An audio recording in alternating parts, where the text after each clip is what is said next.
नमस्कार दोस्तों, आप लोगों का हमारे YouTube चैनल लीगल एनालिसिस में बहुत बहुत स्वागत है। फ्रेंड, आज हम बहुत ही इंपॉर्टेंट टॉपिक पे बात करने वाले हैं, जिस टॉपिक का नाम है कॉमन इंटेंशन। इसमें बहुत सारे स्टूडेंट को हमने देखा है कि बहुत सारे लोगों को डाउट होता है कॉमन इंटेंशन क्या होता है। और यहाँ पे एक शब्द और भी आता है, कॉमन ऑब्जेक्ट। सो डिफरेंस भी थोड़ा बहुत बता देंगे। Common intention, difference between common intention and common object. ये लगते तो बिल्कुल सिमिलर हैं, लेकिन थोड़ा सा डिफरेंस होता है इन दोनों के बीच में, कॉमन इंटेंशन और कॉमन ऑब्जेक्ट। आप देखेंगे आईपीसी में जो कॉमन इंटेंशन दिया हुआ था वो सेक्शन, आपका सेक्शन था 34। इंडियन पिनल कोड को सेक्शन 34 में कॉमन इंटेंशन को बताया गया था। बट जो आज के समय में भारतीय न्याय संहिता 2023 आई है, उसमें आपका बीएनएस में जो सेक्शन है, सेक्शन 3 है और क्लास इसका 5 है। इसमें कॉमन इंटेंशन को बताया गया है। और जो कॉमन ऑब्जेक्ट है वो आपका 149 में दिया हुआ था आईपीसी में। तो आज हम बेसिकली बात करेंगे कॉमन इंटेंशन क्या होता है। तो कॉमन इंटेंशन, चलिए हम बात करते हैं।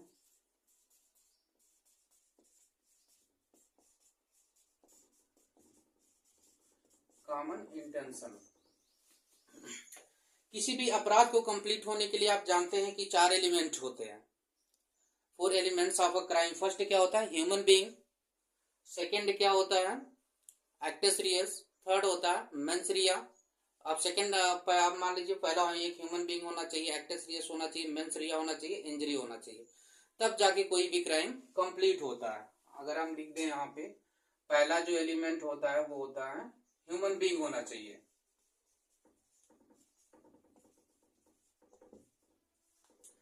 जो सेकंड आपका होता है वो आप मान लीजिए मेंस रिया। थर्ड आपका होता है एक्टस रियस। और फोर्थ आपका होता है इंजरी। ह्यूमन बीइंग मतलब कोई अपराध तभी कहा जाएगा जब वो ह्यूमन बीइंग के अगेंस्ट होगा, एक आदमी होगा, पुरुष होगा, जिसमें आपका सभी आते हैं, लेडीज भी आती हैं, पुरुष भी आते हैं, या थर्ड जेंडर भी आते हैं। किसी ऑफेंस को कमिट करने के लिए पहला पॉइंट क्या है? ह्यूमन बीइंग होना चाहिए। दूसरा मेंस रिया। मेंस रिया मतलब इंटेंशन। तो ये जो बात करता है, आज हम बात करेंगे कॉमन इंटेंशन। सेकेंड एलिमेंट पे एक्टस रियस मतलब उस कॉमन इंटेंस के फर्दरेंस में कुछ एक्ट किया गया हो। फोर्थ आपका इंजरी। इंजरी आप जानते हैं 4 प्रकार की होती है, रेपुटेशन की होती है, बॉडली होती है, प्रॉपर्टी की होती है, और फिर मेंटली होती है। तो ये इंजरी आपकी होती है। चलिए आज हम बात करते हैं कॉमन इंटेंशन की। कॉमन इंटेंशन में जो आपका होता है, देखिए एक इंटेंशन 2 प्रकार का होता है, एक कॉमन इंटेंशन होता है और एक होता है सेम इंटेंशन।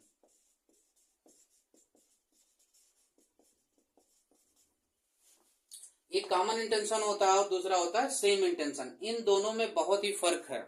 मैं एक एग्जांपल के जरिए समझा रहा हूं। जैसे मान लीजिए ये एक आदमी है, ये एक दूसरा आदमी है, ये एक तीसरा आदमी है। इसको मारना, मान लीजिए कि इसका भी, ये भी जो है, इस ये ए है, ये बी है, ये सी है। ए और बी का इंटेंशन क्या है? सी को मारना, सी का डेथ का कॉज करना। और एक अपन, जैसे एक समय ऐसा आया कि ए और बी दोनों बंदूक या रिवॉल्वर या चाकू जो भी लेकर के इसको दौड़ा लिए, सी को मारने के लिए दौड़ा लिए। ए भी दौड़ाया हुआ है, बी भी दौड़ाया हुआ, दोनों का इंटेंशन सेम है, अभी तक कॉमन नहीं है। ए न बी को जानता है, न बी ए को जानता है, लेकिन दोनों का इंटेंशन क्या है? सी को मारना। तो ए भी इसको जो है मारने के लिए जा रहा है, बी भी जा रहा है। अब यहाँ पे देखिए, अगर दोनों, ये जैसे मान लीजिए बी जाके मार दिया, जा तो ए भी रहा था, लेकिन ए ने नहीं मारा, बी ने मारा। उस सिचुएशन में कॉमन इंटेंशन का जो प्रिंसिपल वो अप्लाई नहीं होगा, क्योंकि यहाँ पे सेम इंटेंशन है। ध्यान से इसको सुनिएगा, यहाँ पे सेम इंटेंशन है, कॉमन इंटेंशन नहीं है। कॉमन इंटेंशन में सबसे जरूरी होता है meeting of mind, meeting of mind. इन दोनों का माइंड मिला होना चाहिए। अब माइंड देखिए, इसको अभी हम बताएंगे आगे। मीटिंग ऑफ माइंड बहुत ही जरूरी, मतलब आपकी प्री प्लानिंग होना चाहिए। आपको किसी को मारने के लिए, अगर मान लीजिए दोनों साथ में डिसीजन करके जाते हैं हमको इस सी को मारना है, तो उस कंडीशन में क्या होता है कि दोनों मर्डर के लिए लाइबल होते हैं। भले बी चाकू मारता या बी गोली मारता, ए नहीं मारता, ए मारता बी नहीं मारता, तो दोनों ही मर्डर के लिए सी के जो है लाइबल होते हैं। इससे जुड़ा हुआ एक केस ला हम आपको बताते हैं। महबूब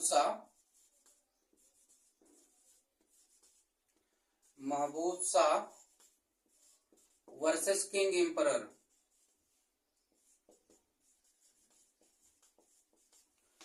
ये केस ला आपका है, ये केस ला आपका आया था 1943। महबूब शाह वर्सेस किंग एम्परर। इसमें क्या बताया गया था कि इस केस का बताया गया था कि कॉमन इंटेंशन क्या पहले से जरूरी हो या at the time of offence भी क्रिएट हो सकता है। जैसे मान लीजिए इसी एग्जांपल में देखिए, ए बी ने पहले प्लानिंग किया कि हमको सी को मारना है, इन दोनों ने डिसाइड कर लिया कि हम चल के सी का मर्डर करेंगे। ये प्री प्लानिंग हो गई, meeting of mind previous stage पे कंप्लीट हो गई। अब दूसरा कंडीशन क्या आती है, मान लीजिए ये दोनों एक दूसरे को नहीं जानते, दोनों ने सी को दौड़ाया मारने के लिए, रास्ते में इन दोनों की मुलाकात, जब उसके मान लीजिए सी अपने घर पे है, सो रहा है या जो भी सी अपने घर पे है, और ए और बी दोनों पहुंच गए उसके घर पे सी को मारने के लिए। अब कंडीशन देखिए यहाँ पे ये राइज होता है, ए बी दोनों ने एक दूसरे को देखा, जब वो गेट पे एंट्री कर रहे थे उसी समय ए और बी दोनों ने एंट्री किया। अब एक के हाथ में चाकू है, एक के हाथ में मान लीजिए गन है। अब दोनों ने कहा, दोनों ने पूछ लिया एक दूसरे से, आप कहाँ। दोनों ने कहा कि भाई हम सी को मारने जा रहे हैं। इसने कहा हम भी सी को मारने जा। दोनों ने प्लान बना लिया, चलो हम मिलकर सी को मारते हैं। अब यहाँ पे अगर ए मार देता है सी को तो बी लाइबल होगा, बी मार देता है तो ए लाइबल होगा। यहाँ पे चूंकि इस केस में यही समझाया गया महबूब शाह वर्सेस किंग एम्परर में कि मीटिंग ऑफ माइंड जरूरी नहीं पहले से ही प्लानिंग किया गया हो, वो सडन भी अराइज हो सकता है। जैसे इस केस में वहां उसके घर पे जाकर के मीटिंग ऑफ माइंड हो गया दोनों का। अब चाहे कोई भी ऑफेंस कमिट करे, दोनों जो है सेम लाइबल होंगे। तो इस केस में यही बताया गया कि ये जो मीटिंग ऑफ माइंड है या कॉमन इंटेंशन जरूरी नहीं है प्री प्लानिंग हो, ये सडन भी अराइज हो सकता है और जो अपराधी होगा वो उसके लिए लाइबल हो जाएगा। एक दूसरे केस की हम बात करते हैं, जबर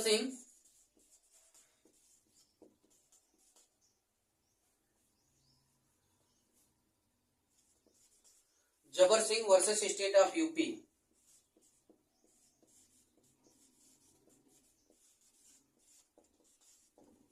ये आपका 1957 का जजमेंट है। इसमें देखिए ये बताया गया था पार्टिसिपेशन। क्या ये भी बहुत ही डाउटेबल टॉपिक है कि लोग यहाँ पे कंफ्यूज रहते हैं कि क्या पार्टिसिपेशन जरूरी है कि नहीं कॉमन इंटेंशन के लिए।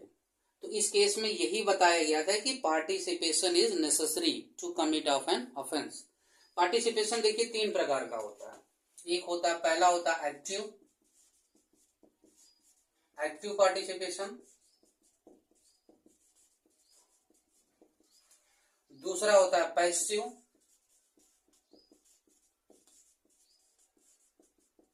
पार्टिसिपेशन, थर्ड होता है आपका कोजेंट पार्टिसिपेशन। तो इस केस में यही बताया गया था कि पार्टिसिपेशन नेसेसरी है कि नहीं है। पार्टिसिपेशन जैसे मान लीजिए एक्टिव में आप मिलकर के साथ साथ काम कर रहे हैं, जो भी प्लानिंग आपने सी को मारने की बनाई है ए बी साथ में मिले हुए हैं और हर एक काम में दोनों साझा हो रहे हैं। पैसिव पार्टिसिपेशन, पैसिव मतलब वो डायरेक्टली इन्वॉल्व नहीं हो रहे हैं, वो कुछ ऐसा काम कर रहे हैं कि जैसे मान लीजिए बी मारने गया, ये उसके लिए गाड़ी उपलब्ध करा रहा है, गाड़ी से छोड़ दे रहा है उसको, उसके लिए भागने की व्यवस्था कर रहा है, डायरेक्टली इन्वॉल्व नहीं हो रहा है, इनडायरेक्टली इन्वॉल्व हो रहा है।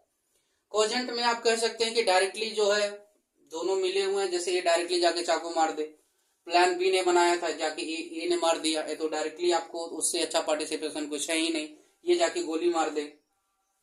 तो इस केस में जबर Singh versus state of UP में यही बताया गया था कि जो पार्टिसिपेशन है वो होना चाहिए।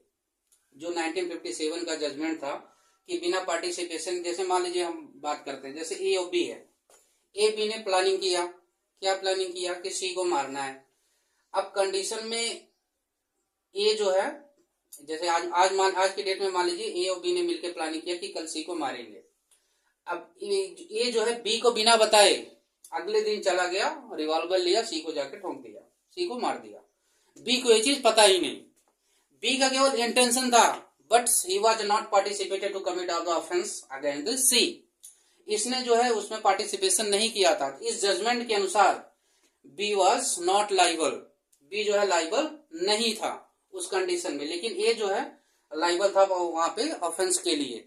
लेकिन इस जजमेंट के जरिए क्या था कि ये लाइबल नहीं था। लेकिन आज के समय 2025 की हम बात करें तो कई सारे कोर्ट के ऐसे डिसीजन आए हुए हैं जिसमें केवल meeting of mind he necessary है। अगर ये दोनों मिलकर के इंटेंशन कर लेते हैं कि सी को मारना और बी नहीं जाता, ए जाके मार देता है, तब भी जो है लाइबल हो। कई सारे डिसीजन आए हुए हैं कोर्ट के जिसमें केवल मीटिंग ऑफ माइंड का, चूंकि आप जब डिफिनेशन पढ़ेंगे बे राइट की सेक्शन 3 क्लॉज 5 का, उसमें आप देखेंगे पार्टिसिपेशन की कोई बात नहीं की गई है। वहां पे केवल एक्ट और ओमिशन, आपका एक्ट या आपका ओमिशन, एक्ट और ओमिशन आपका होना चाहिए। वहां पे पार्टिसिपेशन की कोई बात नहीं की गई है। आपका कोई, या तो आप कोई ऐसा एक्ट करते हैं या कोई आप ऐसा ओमिशन करते हैं और जिससे जो किसी आदमी का कोई ऑफेंस करते हैं, तो वहां पे पार्टिसिपेशन का कोई बात नहीं की गई। तो बहुत सारे कोर्ट की, जैसे आज की बात में, तो आज के समय की बात करें 2025 की, तो पार्टिसिपेशन इज नॉट नेसेसरी। ये कोर्ट सिचुएशन और सर्कमस्टेंसेस को देखता है और अक्यूज्ड को पनिश करता है। और रहेगी थोड़ा सा कॉमन ऑब्जेक्ट के बारे में बात करते हैं। बहुत ज्यादा बात करेंगे वीडियो लंबी हो जाएगी।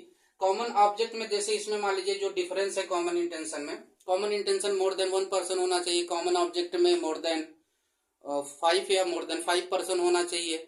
इसकी डिफिनेशन 34 में थी, उसकी 149 में है आईपीसी में।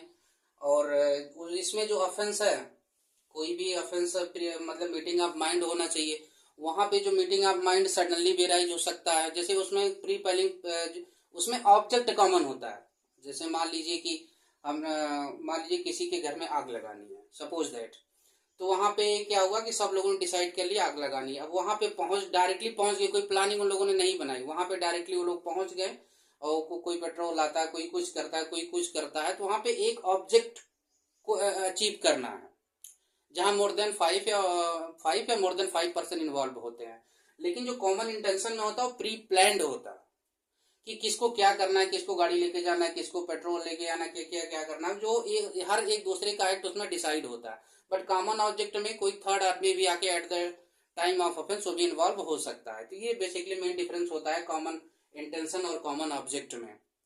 और फिर भी आज के लिए बस इतना ही। कोई भी क्वेश्चन या डाउट हो आपका इस वीडियो से रिलेटेड, आप हमको कमेंट करके बताइएगा।